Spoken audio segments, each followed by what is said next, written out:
versículo de número 8. E deixe sua Bíblia aberta aí, em nome de Jesus. Eclesiastes é uma série que tem falado muito ao meu coração. Eu tenho aprendido muito nessa série. Muitas coisas têm mudado de lá para cá. Eu tenho certeza que tem mudado também na vida dos irmãos. E eu queria intitular para esse nosso sermão, Eclesiastes 5, do 8, bolso cheio e alma vazia. Eu queria que vocês ficassem bem atentos, porque Deus ele irá falar tremendamente, amados irmãos, ao nosso coração. Iremos dar continuidade a essa nossa série sobre Eclesiastes, e como foi falado no capítulo de número 4 pelo nosso irmão Emerson, juntamente com os outros irmãos, no capítulo de número 4, o rei Salomão, o pregador, o Correlete, ele tinha uma visão do mundo em 4 cenários. No seu primeiro cenário, ele olha o cenário do mercado de trabalho. O primeiro cenário é sobre os tribunais. O segundo cenário, ele vai falar sobre o mercado de trabalho. O terceiro cenário, ele vai falar sobre um mundo corporativo ou a sua cooperatividade. E o quarto, ele vai descrever o cenário do palácio e o quadro político. No domingo passado, podemos aprender no capítulo 5, de 1 a 7, sobre a adoração com excelência com o nosso pastor Jefferson. E hoje nós iremos continuar essa exposição bíblica no texto do capítulo 5, do versículo 8 a 20, que iremos ler agora. Amém, amados irmãos? E diz assim a palavra do Senhor: Se vires em alguma província opressão do pobre e violência do direito da justiça, não te admires de tal procedimento, pois quem está altamente colocado tem superior que o vigia, e há mais alto do que eles. O proveito da terra é para todos, até o rei se serve do campo. Quem ama o dinheiro, jamais dele se fartará, e quem ama a abundância nunca se fartará da renda. Também isto é vaidade. Onde os bens se multiplicam, ali se multiplicam também os que dele comem. Que mais proveito, pois, tem os seus donos do que ver com os seus olhos? Doce é o sono do trabalhador, quer coma pouco, quer coma muito, mas a fartura do rico não o deixa dormir. Há um grave mal que vi debaixo do sol, e atrai enfermidades, as riquezas que os seus donos guardam para o seu próprio dano. Porque as mesmas riquezas se perdem por qualquer má aventura, e havendo algum filho, nada lhe fica na sua mão. Como saiu nu do ventre da sua mãe, assim nu o tornará. Indo-se como veio, e nada tomará do seu trabalho que possa levar na sua mão. Assim que também isto é grave mal, que justamente como veio, assim há de ir. E que proveito lhe vem de trabalho para o vento? E de haver comido todos os seus dias nas trevas, e de haver padecido muito enfado, e enfermidades e furor. Eis aqui o que eu vi. Uma bela coisa é comer e beber, e gozar cada um do bem de todo o seu trabalho, em que trabalhou debaixo do sol, todos os dias da vida que Deus lhe deu, porque esta é a sua porção. E a todo homem, a quem Deus deu riquezas e bens, e lhe deu poder para delas comer, e tomar a sua porção, e gozar do seu trabalho, isto é dom de Deus, porque não se lembrará muito dos dias da sua vida, porquanto Deus lhe enche de alegria o seu coração.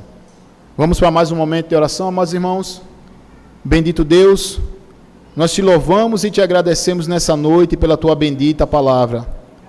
Deus bendito, nós te pedimos em nome do teu Filho amado, Senhor Jesus, que esta série, assim como tem falado muito ao meu coração, e acredito e tenho certeza que falou também ao coração dos teus filhos amados, Senhor, que ela venha permanecer com bastante eficácia para cada um, e que entendamos, ó Deus bendito, qual é a nossa função aqui debaixo do sol, e que entendamos que tudo é vaidade e devemos olhar, ó Deus, para Ti e sempre para Ti, como nosso autor e consumador da fé.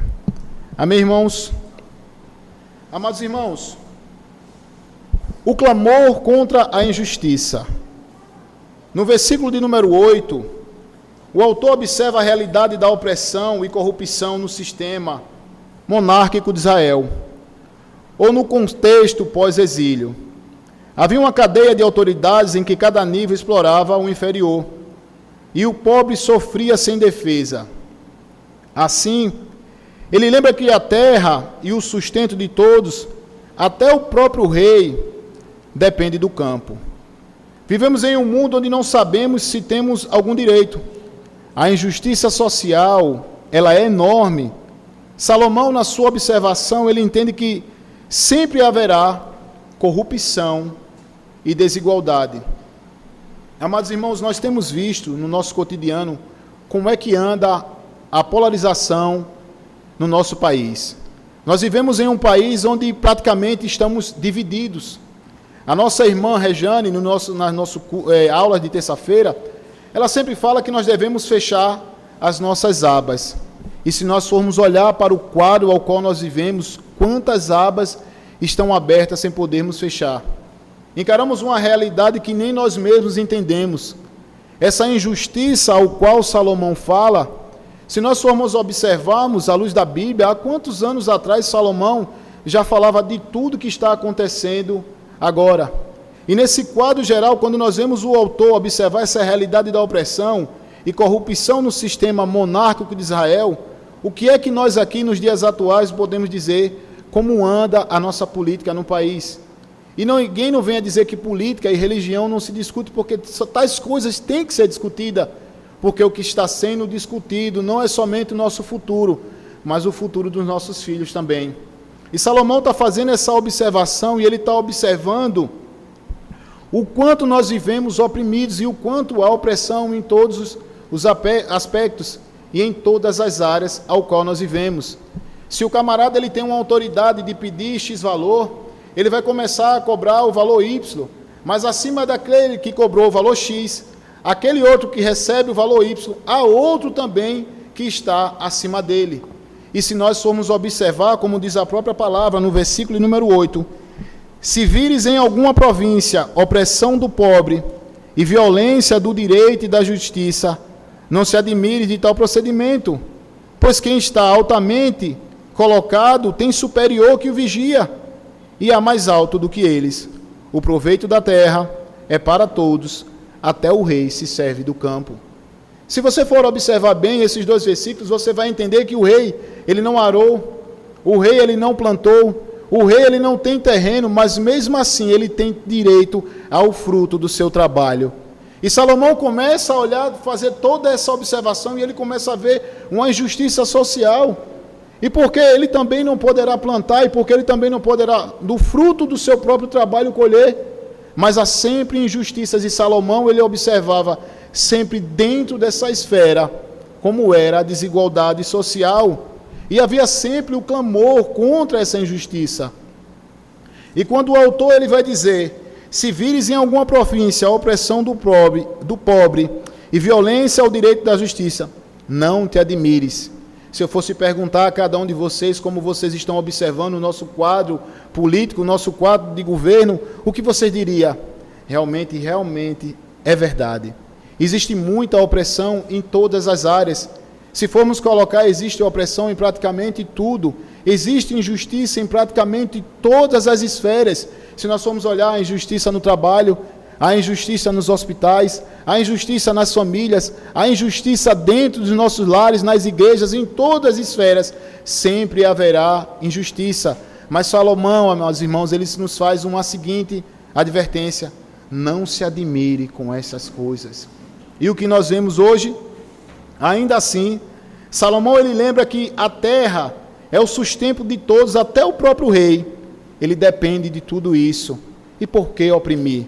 E por que essa injustiça? Devemos ter esse olhar quando Cristo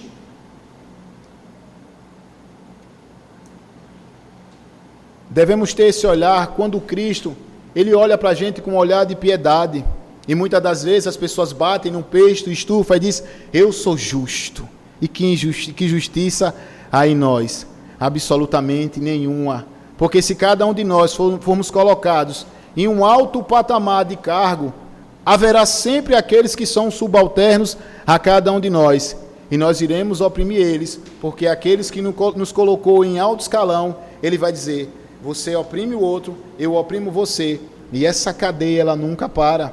Então, Salomão, Correlete, ele faz essa seguinte observação: o proveito da terra é para todos, e até o rei se serve do campo. Amados, vivemos em um mundo onde não sabemos realmente qual é o nosso direito. E o que nós aprendemos com isso? Aprendemos que nós temos um Deus que nos ensina a conviver diante de todos os problemas debaixo do sol. E eu queria que vocês acompanhassem comigo, aleluia, o versículo de número 10. O versículo de número 10, amados irmãos, ele nos traz um grande esclarecimento. O versículo de número 10, ele vai dizer bem assim: quem amar o dinheiro, jamais dele se fartará. E quem amar a abundância, nunca se fartará da renda. Também isto é vaidade. Onde os bens se multiplicam, onde os bens se multiplicam, ali também os que deles comem, que mais proveito, pois, têm os seus donos, do que o ver com os seus olhos. Amados, em Israel, no tempo do rei Salomão, viviam em uma grande economia agrária, mas com o crescimento do comércio e circulação das riquezas. O autor ele observa que a busca desenfreada por riquezas não traz paz, apenas preocupações. E as pessoas interessadas, elas sempre iriam usufruir desses bens. Tem uma série chamada The Son, que passou na Netflix, na Amazon Prime, há muito tempo. E ela é inspirada no livro de Philip Meyer, que narra a história de um jovem que, em busca de incansável poder, riquezas e permanência no seu legado no Texas, após ser capturado pelos Comanches, os índios, ele aprendeu a dureza da sobrevivência e desenvolveu uma vista implacável do mundo, que apenas os fortes prosperam. E esse pensamento muda a sua ambição e desejo de construir um império familiar, deixando um legado duradouro e dominar a qualquer custo para alcançar o seu objetivo. Ele, com violência, manipulação política e alianças estratégicas, sempre disposto a sacrificar relações pessoais em nome do dinheiro e do poder, mas ele nunca estava satisfeito. O versículo número 10, ele diz assim: quem amar o dinheiro jamais dele se fartará. E Eli McCallaghan, ele foi uma pessoa ambiciosa, e quanto mais ele tinha, mais ele queria, quanto mais ele conquistava, mais ele queria, a certo ponto de ele começar a comprar todas as terras das pessoas por uma barganha pequena, e aqueles que não vendiam, ele chegava até a matar. E o que é interessante disso é que o bem material, o amor ao dinheiro, como a própria Bíblia diz, aquele que ama mais o dinheiro, ele despreza a Deus a qualquer momento, porque o amor ao dinheiro é a raiz de todos os males. Você ter dinheiro não é um grande problema, mas você amar ao dinheiro mais do que todas as coisas, esse é um problema muito grave. E a Bíblia, meus irmãos, em 1 Timóteo, capítulo 6, versículo 10, ela vai dizer: porque o amor ao dinheiro é a raiz de todo mal, e nessa cobiça alguns se desviaram da fé e se transpassaram a si mesmo com muitas dores. E eu começo a dizer a vocês, quantas pessoas nós conhecemos que por causa do dinheiro entrou em depressão, se suicidou e cometeu até vários delitos. O dinheiro, quando você não sabe manejar ele, quando você não começa a usar ele de maneira correta, você acaba se tornando um prisioneiro do próprio dinheiro. Todos aqui, quando criança, assistiam o Tio Patinhas. E nós víamos que Tio Patinhas, quanto mais tinha, mais ele queria. O dinheiro nunca satisfazia ao mesmo. Ele tinha no seu banco um dinheiro onde ele mergulhava dentro das moedas, e é incrível como ele fazia aquilo, que ele mergulhava como se estivesse nadando em uma praia. Da mesma forma, irmãos, são aqueles que lutam e brigam a todo tempo por dinheiro. E eu não quero dizer a você, amados irmãos, que o dinheiro não é bom. O dinheiro é uma bênção. Mas se você não souber ter o dinheiro de uma forma bíblica e correta, você se torna prisioneiro do dinheiro e acaba prejudicando toda a sua família. Porque nós temos visto que está tendo vários aplicativos, e um deles é o tal do Tigrinho, que muitos jogam repetidamente, e houve casos até na justiça que nós vimos, que muitas pessoas chegaram até a tirar a própria vida, por amar tanto ao dinheiro. Ele ganhava uma vez, ele achava que ele ia ganhar de novo, e a ganância continuava dia após dia. Na nossa igreja, no nosso trabalho, se formos comentar aqui, nós temos vários amigos que são assim. Nunca está satisfeito, o dinheiro nunca satisfaz. E não era diferente de Eli. Eli, quanto mais ele tinha, mais ele queria. Mas aonde, meu irmão, o pecado ele abundou, a graça, meus amados irmãos, ele sempre vai superabundar. E por mais que um pai fosse obcecado pelas riquezas, já o seu filho Pet, o filho de Eli McCallum, ele não tinha essa ambição. Pet, seu filho, era muito diferente do pai. Ele era sensível, justo, e ia de conflitos contra os métodos brutais de seu pai, tornando-se assim seu filho contra o ponto moral do seu pai. Enquanto seu pai vivia com preocupações em adquirir mais riquezas, seu filho se esforçava para tentar ter uma vida de paz. Meus amados irmãos, a nossa paz não está no saldo bancário que nós temos, não. A nossa paz, a nossa confiança, elas têm que estar 100% em Cristo Jesus. Porque se o seu dinheiro acabar na conta bancária, se você colocar a mão no seu bolso e você disser bem assim, hoje eu não tenho um tostão, glorifique a Deus, que Deus lhe deu 2 pulmões, onde você pode respirar, 2 braços e 2 pernas, onde você pode correr atrás e reconquistar e construir tudo novamente. Então nós temos essa certeza que a nossa paz, irmão Cláudio, a nossa paz está em Cristo. A nossa maior realidade de vida tem que estar em Cristo Jesus. Salomão ele começa a descrever aqui que, olha, quem amar ao dinheiro jamais dele se fartará, e quem amar a abundância nunca se fartará. Porque os políticos vivem em brigas constantes, irmão Rodrigo, sempre brigando um com o outro. Ele ganha nessa eleição, mas na próxima ele achou pouco, ele quer se reeleger novamente, porque ele nunca está satisfeito com o poder. Quanto mais poder ele tem, mais poder ele vai querer, mais dinheiro ele vai querer colocar em seus cofres. Então nós, como cristãos, nós temos que ter cuidado com isso, para nós não nos tornarmos reféns do dinheiro. Porque como a própria Bíblia diz, onde os bens se multiplicam, ali se multiplicam também o que dele come. Que mais proveito tem os seus donos do que os que vê com os seus olhos? Então, a nossa grande preocupação tem que ser essa: onde está a nossa paz? Há um comentário do pastor Philip Hayek, no seu livro de Eclesiastes. Ele comenta que o problema não é o dinheiro em si, mas o amor ao dinheiro. Quanto mais tem, mais deseja, e isso é um ciclo sem fim. Então nós temos que ter bastante cuidados, amados irmãos, quanto a essas coisas. Não se empreendam a tais coisas quando você vê que as coisas começam a apertar para o seu lado. Quando você começa a colocar a mão no seu bolso, que você não começa a ver nenhuma solução. Ei, credes em Deus. Credes em Deus, descansa no Senhor. As nossas terças-feiras nós temos ensinado o que aqui, irmão Robson? Que nós temos que resetar e ficar tranquilamente em Cristo Jesus. Você tem que dar esse reset para você também, irmãos, para que você possa seguir com sua vida com tranquilidade, sem preocupação nenhuma. E o versículo de número 13, ele vai dizer bem assim, aleluia: há um grave mal que vi debaixo do sol, e atrai enfermidades, as riquezas que os seus donos guardam para o seu próprio dano. A riqueza, ela era acumulada em forma de terras, gado, colheita e prata. Muitos buscavam guardar bens para garantir a herança dos filhos.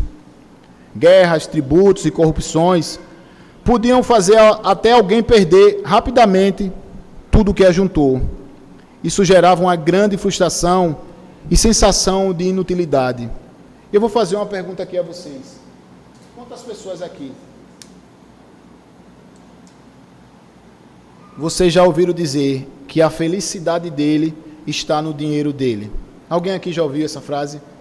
Eu já cansei de ouvir pessoas dizerem bem assim: o meu amigo é o meu dinheiro. A minha felicidade é a minha riqueza. Eu só valho o que eu tenho. Você só vale o que você tem. E para Cristo, meu amigo, você é um bem, mas bem valioso. Para Cristo você é um bem que vale muito. Independente do que você tenha, independente do que você possua, para Cristo, irmãos, você é um bem valioso. Então Salomão ele está começando a nos falar sobre tudo que está acontecendo. As riquezas elas podem ocorrer pelas nossas mãos como água. Se nós pegarmos esse copo de água aqui, Robson, e despejamos aqui, e fizermos a comparação com a riqueza vai ser da mesma forma. A riqueza pode escorrer pelas nossas mãos como se fosse água. E o pregador correlete, ele nos dá um sinal de alerta.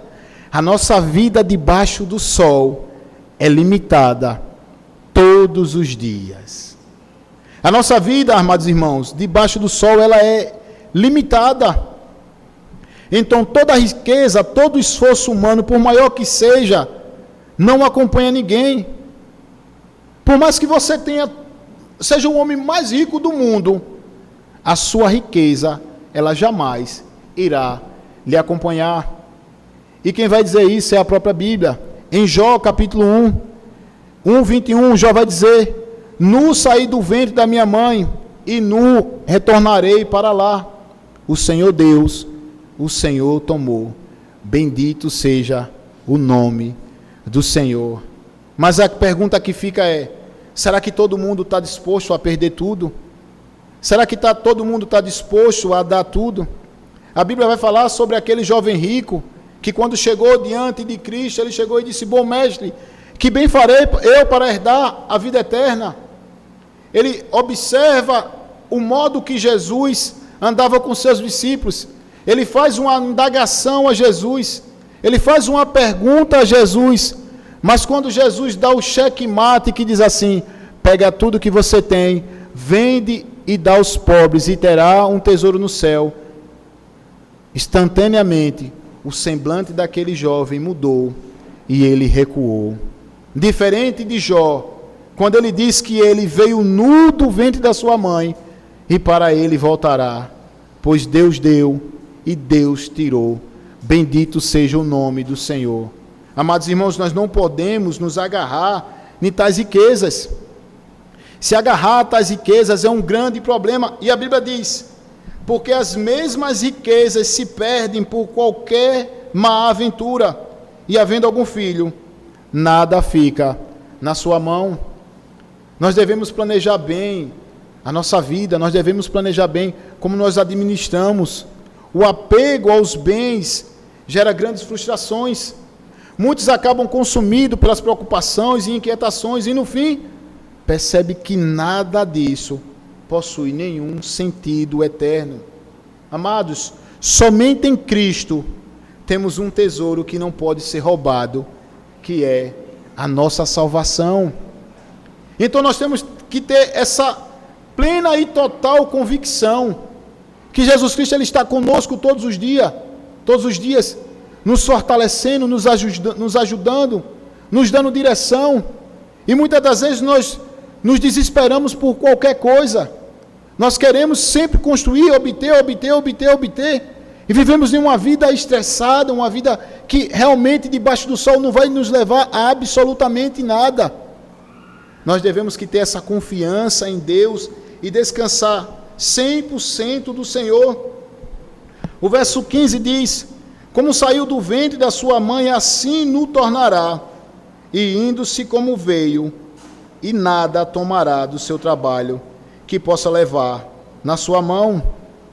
Então temos que ter essa confiança no Senhor, acreditando sempre, amados irmãos, que Deus ele tem o melhor para a nossa vida. E Correleto ele nos instrui sempre diante de tais coisas, que a nossa vida debaixo do sol é pura vaidade. Devemos ter essa certeza que tudo, amados irmãos, tudo é vaidade. E somente em Cristo temos esse tesouro que não pode ser roubado, que é a nossa salvação. Enquanto tudo debaixo do sol passa e decepciona, em Cristo temos algo que não se perde, que traz paz e valor eterno. A nossa confiança sempre, amados irmãos, tem que estar depositada no nosso Deus Todo-Poderoso, que é o Senhor.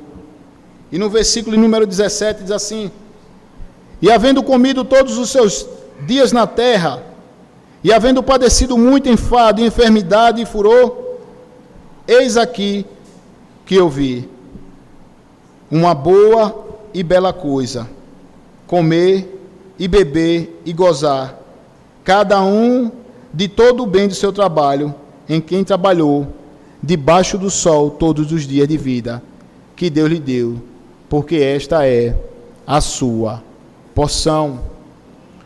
O texto vai refletir, amados, que na sociedade antiga o trabalho diário, ele era duro.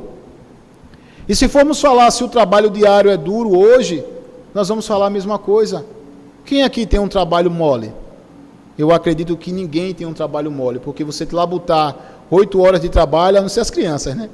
Você trabalhar 8 horas de trabalho ou mais, quando chegar em casa ainda tem que fazer comida para esposo, tem que lavar roupa, tem que tomar conta da casa, tomar conta dos filhos, deixar tudo bem organizado.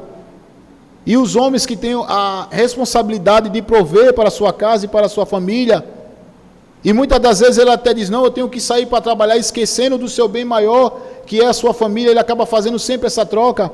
E deixa eu dar um conselho aqui para vocês: nunca troque um dia com sua família para trabalhos duros debaixo do sol.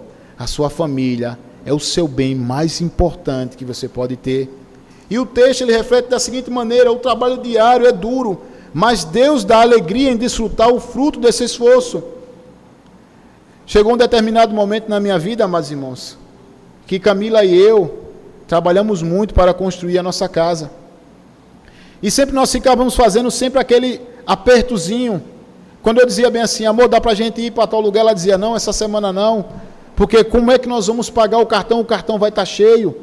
Se você for abrir todas as abas aqui, como nossa irmã fala, vai chegar um momento que você vai ver boleto de energia, boleto de cartão, boleto disso, plano de saúde daquilo, e você vai dizer, rapaz, dá para próximo mês eu pagar esse, e dá para próximo mês eu também pagar esse, e eu vou desfrutar um pouquinho com minha amada esposa.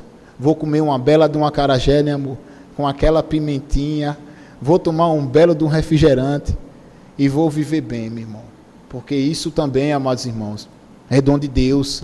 Muitas das vezes nós deixamos de fazer aquilo que nós gostamos, nos prendemos dizendo, não, se você gastar com isso, amanhã vai faltar aquilo, irmãos. A nossa vida é como um sopro. Hoje você pode estar aqui, amanhã você não pode estar mais. Amanhã você só pode ouvir o seguinte comentário: Deus levou o irmão Igor para a glória. Então nós devemos aproveitar a nossa vida enquanto é tempo. A vida, amados irmãos, ela pode ser dura, mas você não pode tornar ela mais dura ainda. Viva a cada dia com seu cônjuge e com sua família como se fosse o último dia. O meu aniversário foi no dia 19 de setembro. E não teve alegria maior de eu pegar meus 6 filhos, minhas noras, ficar todo mundo lá sentado à mesa, comendo até 3 horas da manhã. O povo que come, meu Deus. Vai comprar aquilo outro. Meu Deus do céu, esse povo não para de comprar não, é? E a minha esposa olhava para mim e disse, aproveite, meu filho, que é só uma vez no ano. Então eu vi os meus filhos ali ao meu redor, e pense a alegria que me deu e a satisfação. E olha que no mês que vem o cartão eu não sei nem como é que eu vou esticar, se para a direita ou se para a esquerda, ou se eu quebro ele no meio, ou se pago o mínimo, ou se faço um empréstimo no cartão e pago o próprio cartão de novo. Enfim, de alguma forma nós temos que dar um jeito, mas nós não devemos, irmão Emerson, de viver a nossa vida com nossa família de maneira nenhuma. Quando você pensar em dizer bem assim, eu vou rodar com Uber porque eu preciso daquilo. Não, olhe para a Valéria, olhe para a sua pequena e diga, não, minha irmã, hoje eu não vou rodar não. Hoje a gente vai comer cachorro quente, nem que seja só com salsicha, botar ketchup dentro, morder o bichinho e ficar com a mão toda lambuzada. Mas nós vamos curtir e nós vamos aproveitar desse bem de Deus na nossa vida. Então, amados irmãos, Deus ele nos dá a alegria em desfrutar o fruto desse esforço. O texto ainda enfatiza que a satisfação e o contentamento vêm de Deus, não apenas da acumulação de bens. Eu achava que ter um carro seria a melhor coisa do mundo. Ter um carro seria a coisa melhor do mundo. Ter uma casa eu achava que seria a minha maior conquista. Ufa, não dizendo que os irmãos não possam conquistar. Mas quando meus filhos nasceram, meu irmão, eu fiquei mais abestalhado do que todo mundo. E quando Catarina nasceu agora, eu fiquei mais abestalhado ainda. E eu comecei a olhar e observar que a minha maior riqueza são os meus filhos e a minha família. E isso, meu irmão, é dom de Deus. Enquanto muitos gastam milhões tentando gerar, Deus lhe dá o dom de você gerar gratuitamente para que sua casa... Irmão João Moura, irmã Keila, sabe disso, que nós temos uma quantidade pequena de filhos, né? Vê aqueles guris tudo correndo dentro de casa, fazendo aquele barulho. E quando nenhum deles estão em casa, que a casa fica naquele total silêncio, a gente começa a dizer assim, Camila, cadê os meninos? Ela diz, está na casa de minha avó. Eu disse, vamos pegar os meninos, porque eu já estou sentindo saudade dessa zoada dentro de casa, desses ruídos, desse barulho, as cadeiras puxando para um lado, as cadeiras puxando para o outro. E isso, meus amados irmãos, é bênção, é dom de Deus. Devemos reconhecer que tudo vem de Deus.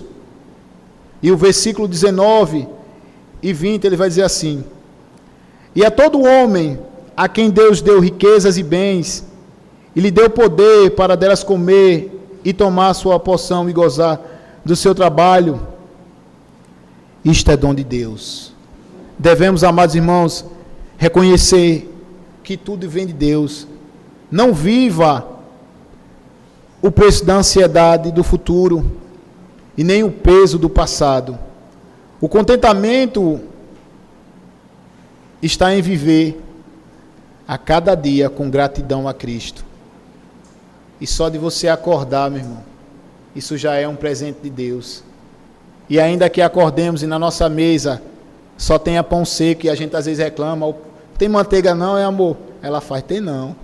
Tem manteiga não, é amor? Não. Tem ovo? Tem não. Tem pão. Devemos nos contentar até com isso, meu irmão. Que até isso é dom de Deus.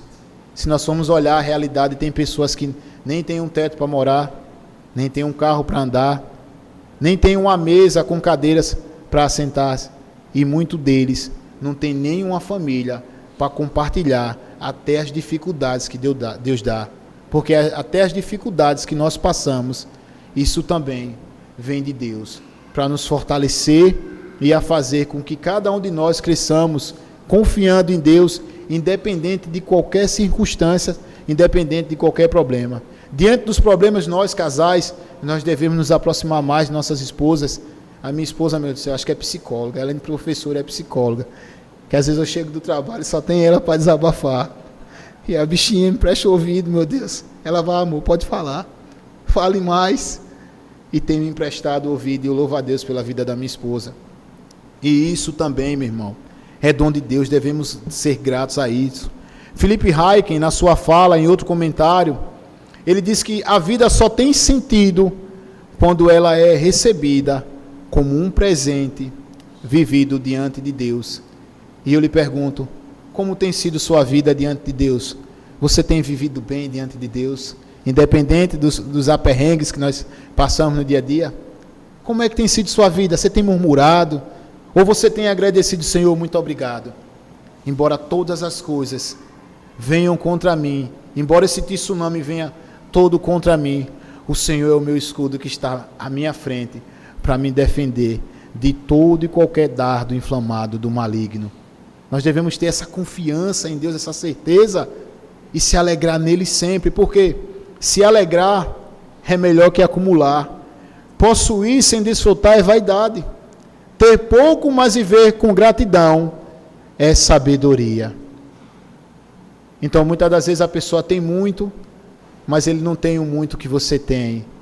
Quer deitar sua cabeça no travesseiro, embora tenha muitos boletos, como eu ouço aqui às terças-feiras no nosso estudo bíblico. Mas ela dorme bem, porque ela sabe que há um Deus provedor que vai ajudar ela, independente de qualquer situação, a passar por todos esses problemas. E por mais que a minha vida e a sua vida seja difícil, se alegre. Todos quando entram aqui, o que é que a Bíblia diz? Alegrei-me com os que me disseram, iremos à casa do Senhor. Eu não sei como cada um de vocês entrou aqui, não sei o problema, mas de uma coisa eu sei, o Deus que traz a alegria ao coração daquele que não tem problema, traz alegria também ao coração daquele que tem problema. E a nossa vida debaixo do sol não é diferente da vida de nenhum de vocês. Todos passam pelo mesmo problema. A chuva, quando Deus ela derrama no quintal do justo e ela derrama no quintal do injusto também. Então Deus, Ele sabe como trabalhar da maneira certa e do jeito correto na vida de cada um de nós. Eclesiastes nos mostrou, amados irmãos, já estou finalizando, nos mostrou duas realidades sobre o vazio das riquezas e a injustiça humana. O contentamento em Deus é a verdadeira alegria em Cristo. E eu gostaria de deixar aqui duas aplicações. A primeira é: não confie nas riquezas, mas em Deus. Irmão Robson, todo o acúmulo material, ele é passageiro. Só o temor a Deus e a gratidão pelo que Ele nos traz tem sentido e descanso verdadeiro. E a segunda aplicação é: aprenda a viver com contentamento. Eu queria que vocês, ao saírem daqui e fossem para suas casas, ao deitar nas suas camas, vocês vão lembrar: Senhor, obrigado, porque eu tenho uma caminha quentinha para deitar. Embora muitos lá fora não tenham esse privilégio de ter uma cama, nem ter um teto sobre sua cabeça. Então aprenda a viver com contentamento, ao invés de se prender em injustiças, preocupações e vaidade. Desfrute do seu trabalho como um dom de Deus, lembrando que o bem maior é ter alegria no nosso Senhor Jesus Cristo.